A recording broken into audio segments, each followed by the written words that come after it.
As the country stands firm to condemn China's intimidation of Philippine vessels in the West Philippine Sea, the Armed Forces of the Philippines is exerting more efforts to counter those moves by strengthening the country's reserve forces and exercising greater vigilance over contested territories. Exactly how?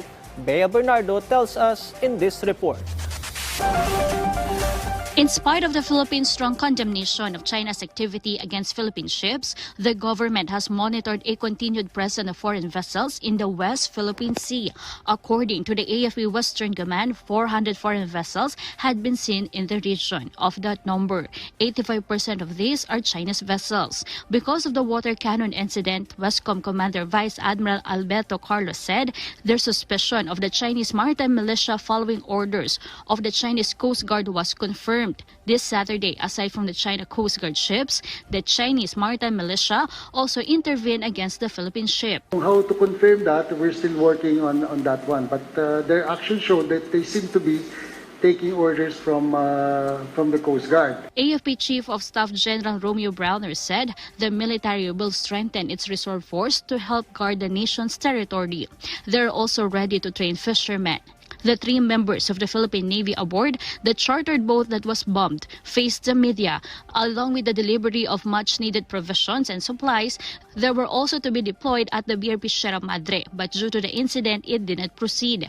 They also received a radio challenge from China on the day of the incident. Delikado talaga siya, sir, kasi yung mga bangka natin is made from wood. Anything na mangyari dyan na mabangga man yan or matamaan man yan ng matindi. Di natin alam kung makakabalik ba talaga yung bangka na yun kapag nasira na. The supplies and food they were carrying also took a hit from water spillage. The AFP said that the morale of the soldiers remains high despite what happened in Ayungin Shoal. The government assured support to the troops deployed in BRP Sierra Madre. Sabi ko kanina, everything is being considered. Airdrop,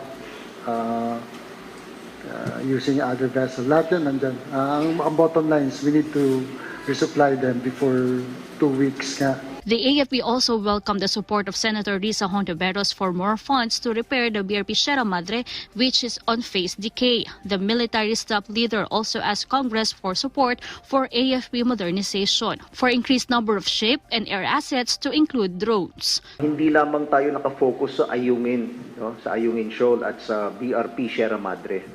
We are in fact looking at the whole picture of the West Philippine Sea. And marami rin tayo mga ibang mga isla na we are occupying, and we also need funds. Bea Bernardo for The Nation.